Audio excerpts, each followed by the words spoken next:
All right, thank you and welcome to City Hall. A lot of people standing. You are more than welcome in the adjoining room, Committee Room 2. Same kind of configuration.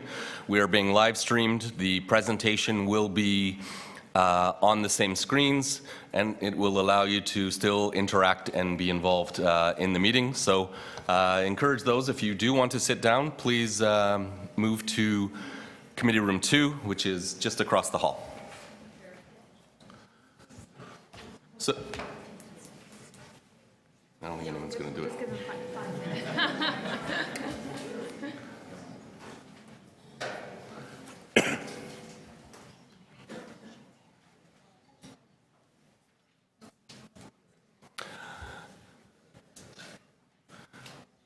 Okay, we will get started then. We are scheduled for 2 hours this evening. My name is Carlton Grant, and I'm the Director of Policy and Strategic Support with the City's Municipal Licensing and Standards Division, joined by a number of my colleagues in City Planning, the City Manager's Office, Toronto Building, Facilities, and others. So thank you for all those who've helped us put this together. I want to welcome you to City Hall. I want to welcome you to this discussion, and I also want to welcome those joining us on our live streams. This is being live streamed on our Get Involved TO YouTube channel, and it's also on Periscope.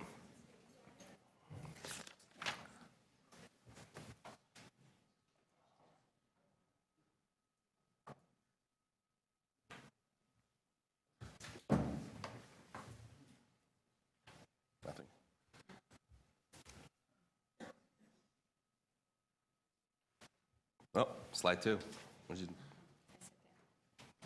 Great. So, why are we here? The City of Toronto is seeking public input on regulations for short-term rentals in the City of Toronto. This evening is all about listening to you. It's about getting your feedback to help inform us on potential regulations for short-term rentals that we need to present to our Executive Committee in this same room on June 19th, 2017. As I mentioned, this is being live streamed, so it's also being recorded for a documentary. There are other members of the media who may be filming. Just caution you that what you say is going to be recorded and be kept in perpetuity. So great time to ask everyone to be really responsible, respectful of each other, and mindful of your choice of words. And for those joining us on Periscope, they can find us at Get Involved TO, and the hashtags that we will be using to measure the discussion is short-term rentals and City of TO. So I will go through a staff presentation, about 11 slides, provide you with some context of what we've been asked to do, why we're here, and what we're hoping to gain from today's session. These are very challenging. So what we have found in our recent experience is that the best way for us to get information, for have everyone heard, is to have facilitated group discussions. So while we've all gathered in this room right now, the later part of the evening, the last hour and a half, we will be going into smaller, more manageable groups in this room and the other room, led by a number of my colleagues and facilitators, so that we can hear everyone's voice, not just one person coming up to the mic at each time. We don't get the input that we need. It's valuable. We want everyone to get a chance to speak, and we find we've had the most success doing it this way. Logistically, not the best. Logistically tough to get everyone to move around and to get into different groups. But it does work. We did this on March 28th in North York, and to great success. We had over 120 people, a little more tonight, but I think we have a little more room as well. It's somewhat conducive, and I just ask for everyone's patience as we get into those smaller groups. And then please be candid with us. Please give us your experiences. Please be honest and let us know. That's the only way you're going to help us inform the work that we need to do over the next few months. So the process background is really why we're here. And in January of 2016, Council directed us to come back and research and develop potential regulations for short-term rentals. very key word there is potential regulations. So they're not saying come back with rules, but they're saying come back with potentially what rules could look like, some options for consideration. This is really us doing our work, providing our best professional opinion to the members of the Executive Committee and to Council for them to deliberate, for them to ask questions, for them to engage in the discussion, and then for them ultimately to make the decisions. At this January 2016 meeting, we were asked for 21 specific asks or directions on a variety of areas, from zoning to licensing to the impact on the affordability and availability of housing, human trafficking, opportunities that this could create for sexual assault, a number of diverse asks that we put into a framework report on how we were going to respond to this very diverse, challenging, complex issue. And that was approved by committee in October, and it sent us out to do this work, to do this consultation, to hear from stakeholders. And from November of 2016 until May, we are doing a very thorough piece of research and public consultation. And lastly, we will come to the June 19th Executive Committee with potential regulations. And what's important to note here is, for those following this issue very closely, the report will become public on July 12th, 7 days prior to the meeting. It will be online. It'll allow you a chance to read it, to digest it, to agree, to disagree, and then to, if you'd like, to provide a written submission, or if you'd like to sign up to depute in front of this committee, where you would sit at that table and you would get 5 minutes to speak on the report and your experiences in this space. And you would have 10 councillors and the mayor who would be listening to you and then asking questions, and your deputations and your written submissions inform the discussion. They are very important to what we're doing, and the more information and education that they have, the better they will be to make decisions. So the consultation plan has been very diverse, very broad. This is our second public meeting. We've also had 5 different stakeholder consultations with stakeholder groups that we've managed into manageable groups. Neighborhood housing and community groups, corporate housing, short-term rental platforms, hotel, motel, the traditional industry, and then finally the condominium, a variety of condominium corporations and condominium associations, and people who live in condominiums. We launched an online survey the City of Toronto did on March 28th, which seeks further input on this matter. I encourage you to go to that. I encourage you to share it with your colleagues, and I encourage you to be honest and forthcoming with that. We also worked with third-party research company Ipsos Reid on a survey, a representative survey over 1,000 people in the City of Toronto. And we also had 2 focus groups that they hosted, one with hosts and one with users, to really try to understand how it was being used in our city. So, the working definition, and to provide context to everyone, what we're talking about today. What is a short-term rental? And for the purposes of tonight's discussion, it's those rentals that are less than 30 days, they're run by owners, property managers, or tenants, and they're occurring in homes, second suites, condominiums, and apartment buildings. There's a number of platforms that provide access to short-term rentals, the payment and the booking, and there's a variety of platforms shown here: Airbnb, Flipkey, VRBO, HomeAway, and Sonder. There are others, and there are others to come. What we come forward with needs to be a regulation that adapts to these emerging businesses and balances the needs of the community moving forward. Currently in the City of Toronto, short-term rentals potentially are governed under the zoning bylaw. It permits some residents to rent rooms in their homes to tourists in some areas in Toronto. The city's zoning bylaw has a definition called tourist homes, which permits the rental of housing or units or parts thereof in tourist homes. I also want to clarify that the City of Toronto does not permit or license short-term rentals at this time, nor do we permit or license hotels, motels, or bed and breakfasts. It's also important to know that there is no special tax on short-term rentals at this time, nor is there one on traditional bed and breakfast, hotels, or motels. And just to clarify, there is a voluntary hotel tax that a number of the downtown hotels opt into, and the funds from that go towards destination marketing and Tourism Toronto in bringing tourists to our city. So there isn't a lot of data out there. A number of units or homes are on a number of different platforms. And so what we have done is we have worked with Airbnb, and they have been forthcoming with data to give us a sense of what's happening in our city. And according to their statistics, there are over 16,000 listings that were rented on Airbnb in 2016. 97% of these were rented for a stay that lasted less than 30 days. 24% of these are happening in homes, and 69% are happening in condominiums and apartment buildings. This map, don't get too involved in it. It's roughly showing where it's happening, a lot in the downtown core, along on the Yonge Spine up in towards North York. The darker the red, the greater the activity of listings. So, of the 21 items that I spoke of in the directives that we've been given by our executive committee, we've broken that down into 4 focus areas. Neighborhoods, what's happening in our communities, housing availability and affordability, rental housing stock, housing stock. We're also looking at economic development and tourism.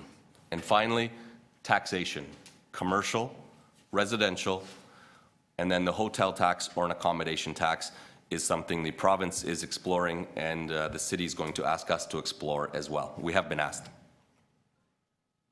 So to keep up to date with what's happening over the next 2 months, I encourage you to visit our website, toronto.ca/MLS Have Your Say. We'll have the updates there. We'll have details on further consultations, or the survey is there. The link to our live stream is there. That is where you will find the latest and greatest information, and eventually the report will be found there as well so that you can access it and read that. So, before I turn it over to Negin, I just want to tell you a little bit of how these group discussions are going to work and what we're looking to get from them. We want to hear about your experiences, not just concerns. We want to hear ideas, opportunities. Did you think of this? And what's happening in your communities. Staff will ask a few discussion questions and record your feedback. Again, be candid, be honest, but be respectful of the other people in your group. One person speaking at a time. Not everyone's going to agree on different opinions, but it's important that we let everyone's voice be heard, and we will document that. And what we will do as a section in our report will be a big section on what we heard from the various stakeholder groups. And we'll layer this upon and come up with common denominators. We heard mostly a lot of this, or some of this was anecdotal, and we'll do that analysis. You can also write down your ideas. There are comment forms in the room, and your facilitators would have them as well. And then again, I encourage you to fill out our online survey. All right, so I spoke about a few of these, but I'm going to remind you, because it's really important for the smoothness of this exercise. Again, speak one at a time, allow time and space for others to speak, be respectful, be a patient listener, and really stay on topic. We need ideas, we need your experiences. So I encourage you to focus on those areas, focus on the questions at hand, and I encourage you to have a great discussion. So, is there one more? Okay, so just go back. We talked about the live stream, and we talked about concurrently what's happening. So these group discussions are going to happen, and then there's going to be the Periscope, where there's going to be online dialogue, and my colleagues will be answering questions.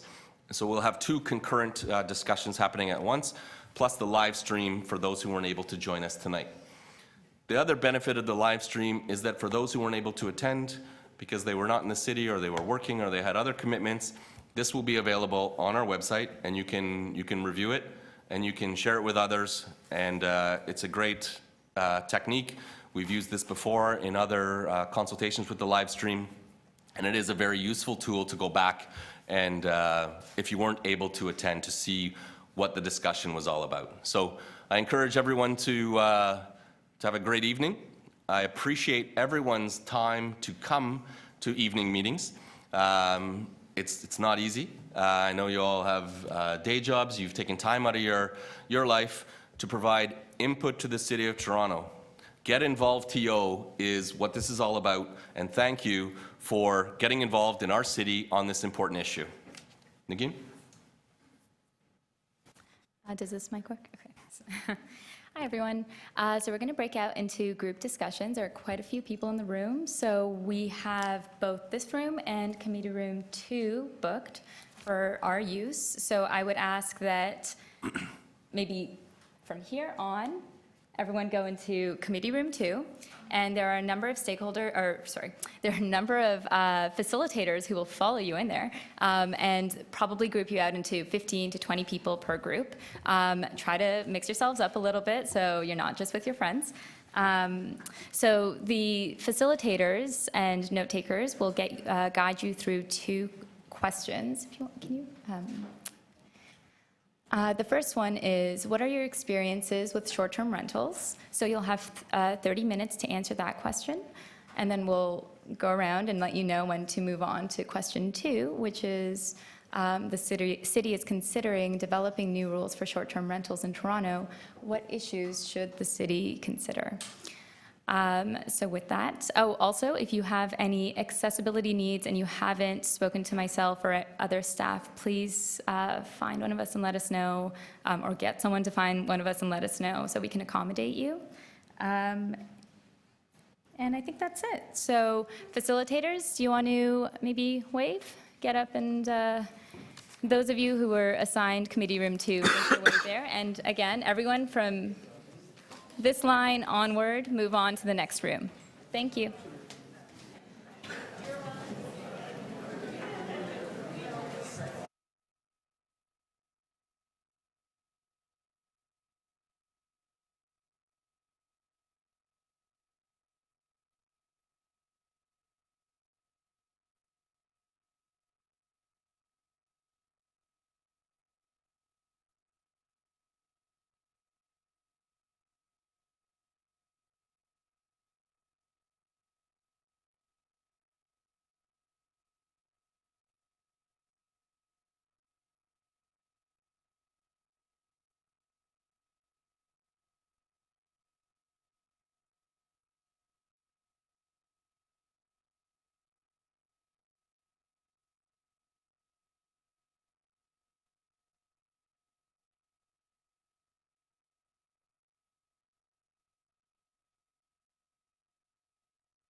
I'm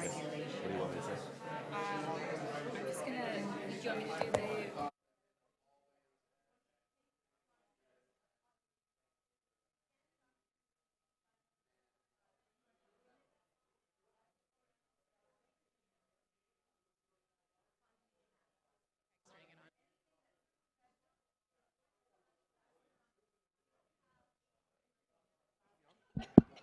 Check 1 2. Check, check, check.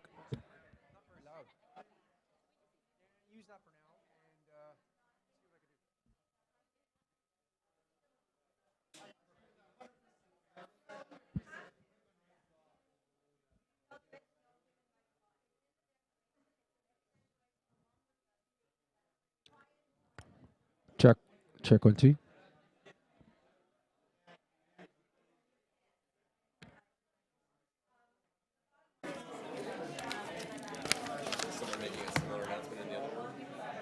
They can hear us. Hi, everyone. Hello.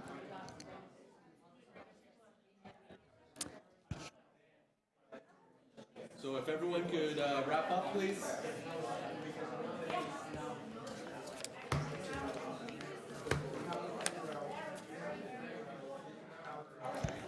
I'd like to invite one of facilitators from each team to come back into committee room 1, but I encourage everyone else to remain in their seats. We're just going to do a little wrap up. So if I can get this one of the facilitators from each team or each group to come back here.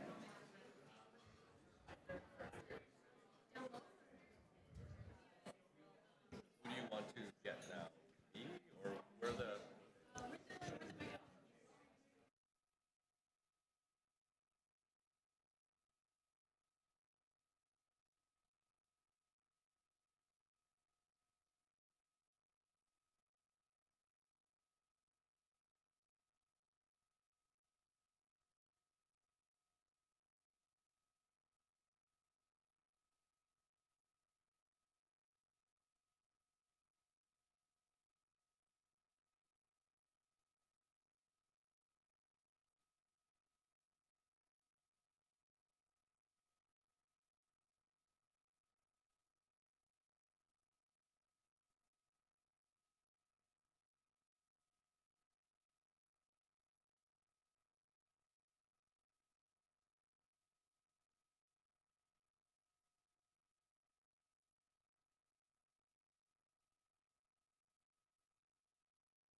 I don't know about the other room, but it is working on the live stream, and then this is supposedly working.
All right, if everyone can take their seats, we're just going to wrap up with some final thoughts and what we heard.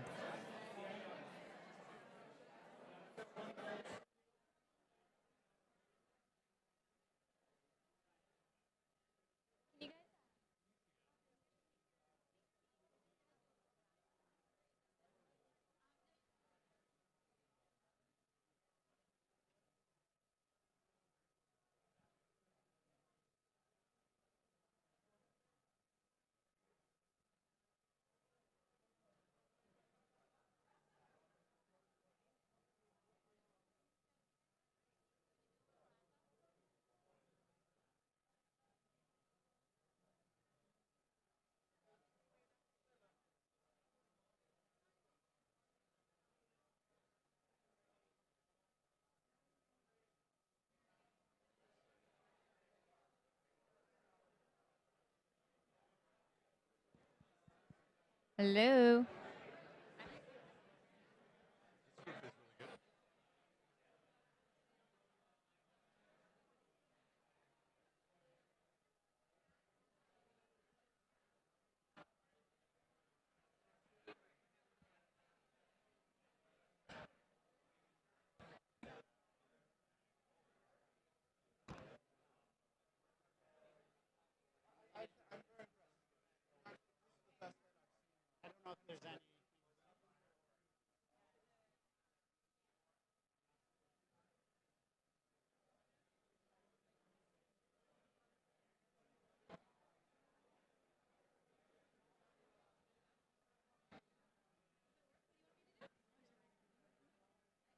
I don't think this works.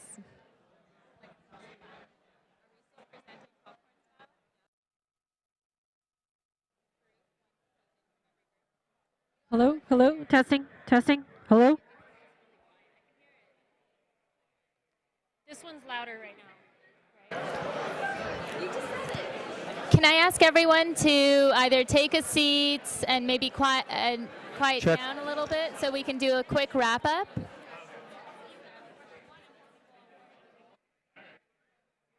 I know. Hello, hello. It's not loud enough. It's really loud in here. Very loud.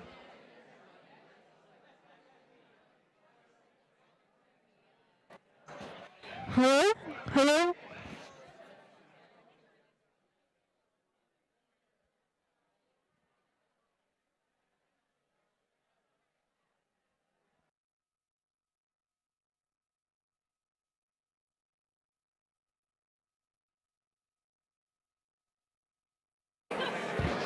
Hello? Hello? Do you want me to I can do my yell, but yeah. Can you do it?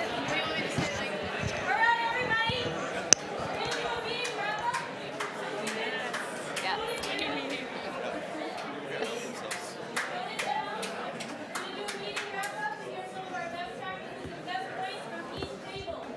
Freestyle. Thank you, Amy. Thanks, everyone. So we have, hopefully we have one facilitator from each group who's here. Do we? Yeah? Okay.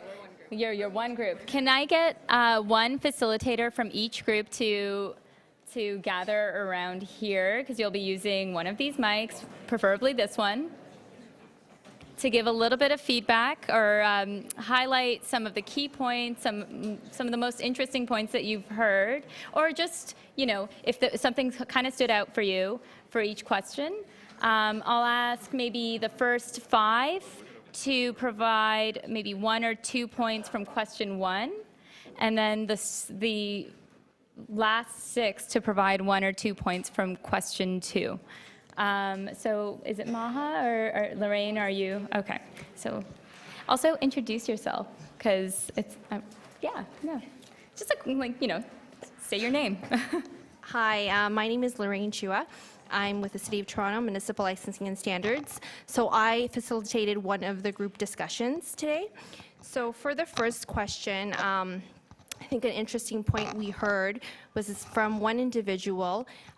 So she previously lived in cooperative or subsidized housing, and it was specific to artists. And she was finding that a lot of the units were being rented out as short-term rentals.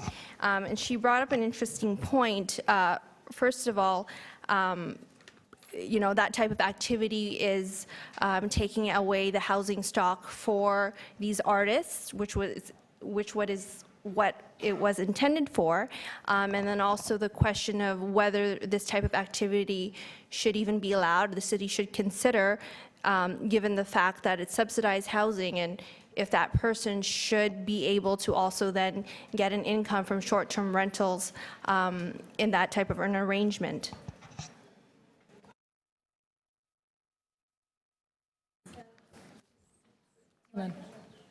We're actually going to provide a point from question 2 as well, even though you told us not to.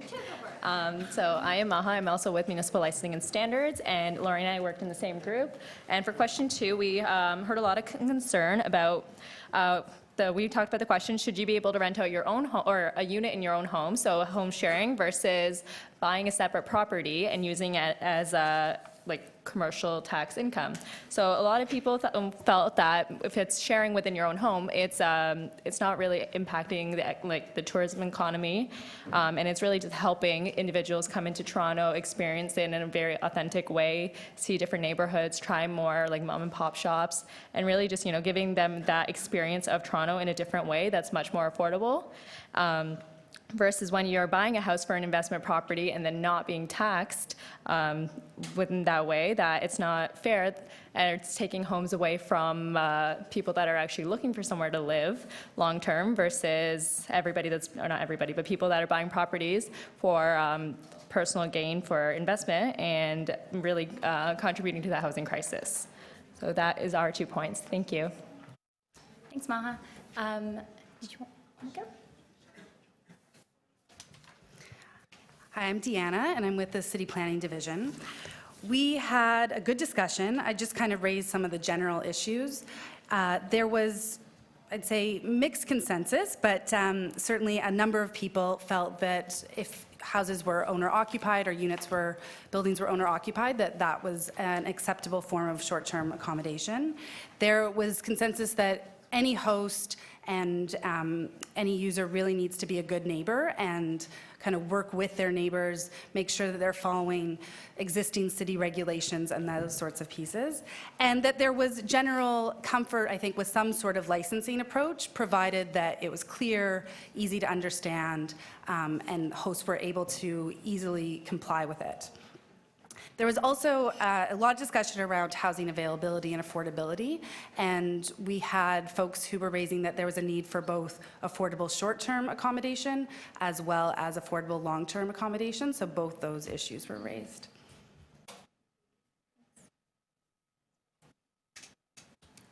Hi, my name is Rashad Meehan. I'm also with City Planning.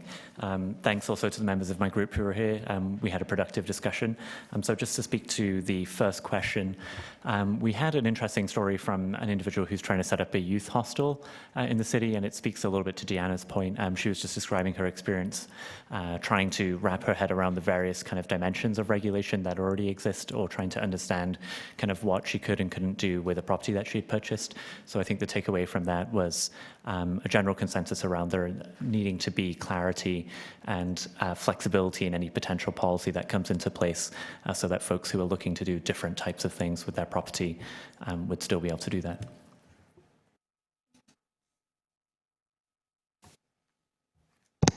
Hi, my name is Kayla Barta, and I work with the City Manager's Office. So our group had a lot of good points, but just to say something a little bit different from what's already been said here, we've talked a lot about the difference between home sharing and someone who's actually renting out their property as a business. And so in that context, one of the things that was discussed in our group was the difference between perhaps multiple units in a condo building being rented out on a short-term basis versus someone who is just sharing their home, and that might not impact a lot of other people in their neighborhood or their neighbors. And so to think about how a whole bunch of short-term rentals in one building might impact the residents of that condo building, might impact the amenities of that condo building, and any other condo rules that those short-term renters might not be aware of or might not be following, versus someone who is just renting out some extra unused space in their home.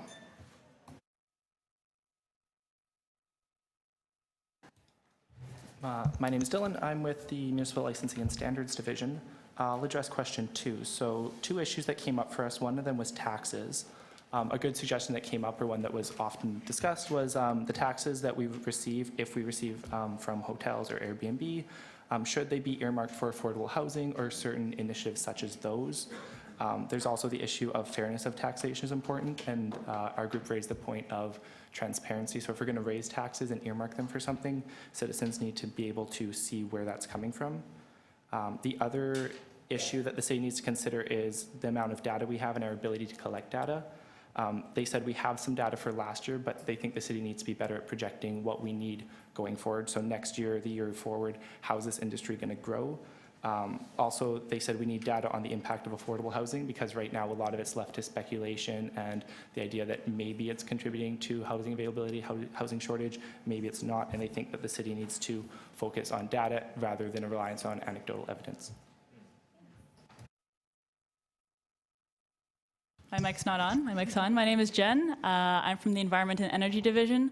And what I'm thinking a lot about from the group that I had the honor to facilitate was and is looking holistically at affordability. So affordability for residents in Toronto. Hosts are also residents in Toronto, and we'll look at a variety of different ways to maintain rental properties as well as their own homes to survive in the city, but also our residents that are lower income or have other barriers to access are facing a lot of issues around affordability as well. So I'm thinking a lot about that right now. And our group had a great diversity of experiences and personal stories that were very informative. They ranged from those who were helping families, they were making ends meet, they were contributing to the community, versus experiences that were truly devastating, very scary, very risky, and major safety concerns, which remind us that there are some serious risks and there is room to improve. My name is Natasha Zapula. I'm with Toronto Building. Our group was a very diverse group, and it was very productive. We had condo association, Airbnb hosts, as well as residents and of homeowners that were forced out of their home due to negative experiences, and renters in the city that are having trouble finding affordable rent. So it was a very diverse group, very productive conversation, and the main issues that came out of that was that they did all agree that there should be some sort of regulation, a fair regulation, that we should consider, the City of Toronto has to decide what is an occasional user, what is a short-term renter, and how we're going to enforce that. So the major issues were, whatever regulations come up, enforcement is key. Zoning bylaws are difficult to enforce from experiences in the group and possibly not the best route. What did come up was that the impact on condominiums and the investment buyer buying out a number of houses or units in a condo and then renting them out, or that tenant subletting and renting out as well, and the strain it caused on utilities. There were some positive experiences as well. Property managers and office use mainly, so workers and employees of a business would rent out how many units in a condo for more than 30 days, everyone agreed was okay. But short-term rental in and out was a negative experience for the condominium in our group. Just one more thing that they did say, number of occupants is also key when considering potential regulations, and fire code always to be enforced, and how we're going to enforce it. Thank you. Thank you. My name is Christina with City Planning. Similarly, our group also talked about enforcement. There seemed to be agreement that some regulation was required, and I think because there's a fear of the unknown about how this trend is going to change over time. So are we going to see even more homes being used for short-term rentals? Are we going to see purpose-built facilities? Are we going to have people within our building, making noise or doing drugs? There's just a lot of concern about the future, and regulation will somehow give everyone, I think, confidence in that they'll know what the future will hold. I think there's agreement that the regulation should be open for modification if the trends do change, so that we are seeing perhaps purpose-built facilities, then maybe you do have a regulation that addresses that. When it comes to enforcement, there seems to be, I think we got a shared responsibility, both it's the responsibility of the city, but then also the responsibility of the platforms who are offering the service, and that perhaps the city needs to be responsible in terms of enforcing fines and dictating what the fines may be, but the platform should also be responsible for encouraging community and neighborliness, and also enforcing whatever rules it is or regulations it is that the city develops. Hi, I'm Kirsten from City Planning. A lot of the points have been covered. We had a great conversation, really wide range of experiences and people with multiple hats. I think what I can add is that there was a suggestion that there's a model in New Orleans that was of interest, and a lot of people sort of responded to this participant suggestion around categorizing and sort of clarifying where the short-term rentals fall. So the suggestion was that there is an accessory type category that would capture people that share their homes, maybe a second bedroom, very casual, infrequent sort of practice. Then there's the temporary category where people may summer away and rent out their home during that period. And then there's the more commercial, which we've heard about, where there's investment properties in multiple units. And sort of we had a discussion about different types of regulations and rules. I think there was a general consensus that some kind of clarity around standards and expectations is needed, but that perhaps that's on a spectrum based on sort of the category in which your short-term rental might fall. And I'm Caroline from City Planning. So just to go over a few things that haven't been said yet. There seemed to be a lot of talk about whether it's owner occupied or, and if we're sharing a home or if it's purpose rent, what we were talking about before. So there seemed to be some consensus about maybe different rules for if you're traditionally home sharing versus if it was an investment for that purpose, and if that could be, that playing field could be leveled out a little bit, whether it be through taxing or licensing or registration or some kind of system like that. We also talked about consideration of the number of days and or the number of days per year that a unit is rented out short term, and also the number of nights. So maybe there could be some rules about those specific things. And I think other things have already been said. Hello, everyone. My name is Suzanne, and I work with Toronto Children's Services at the city. We had quite a diverse conversation, and I would say for the most part, there was quite a lot of diversity, both in terms of people's experiences and also in terms of their opinions on how to move forward. Just to emphasize the one thing that stood out as a point of almost full agreement around the table, which has already been said, which is really around looking at the differentiating between the different types of short-term rentals. So looking at a difference between people that are renting out their own homes in which they currently live and will be living during that time versus those that rent out empty dwellings. With that, in terms of the experiences, a lot has already been shared, so I won't repeat. But on the positive end, there was discussions around the income that it brings for those individuals. So the discussion around affordability and how renting out aspects of their own home really helps with that affordability in a housing market that's becoming increasingly unaffordable.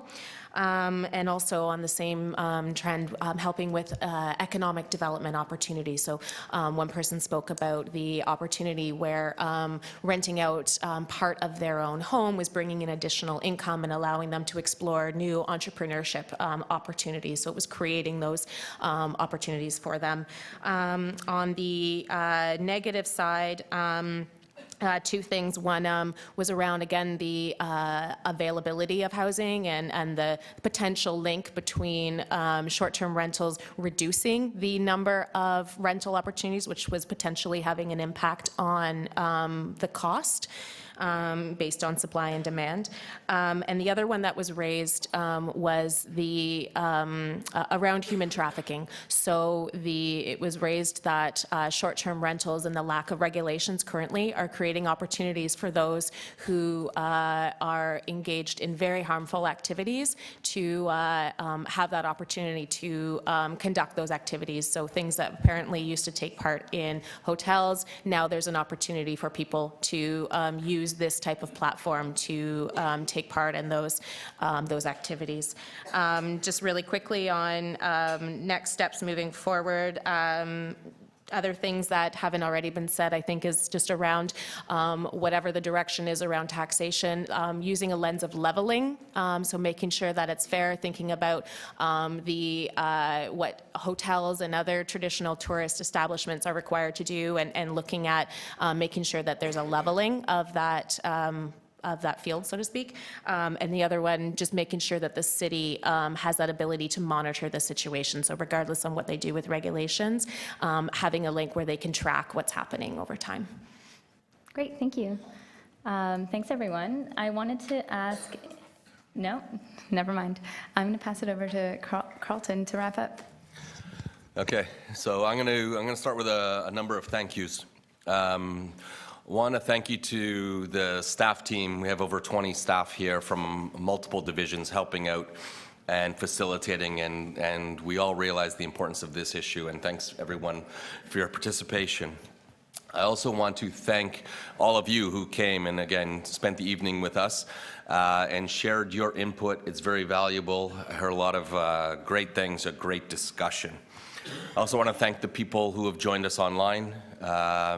Again, a new experience for us, and we hope to keep doing this on our YouTube channel and on Periscope.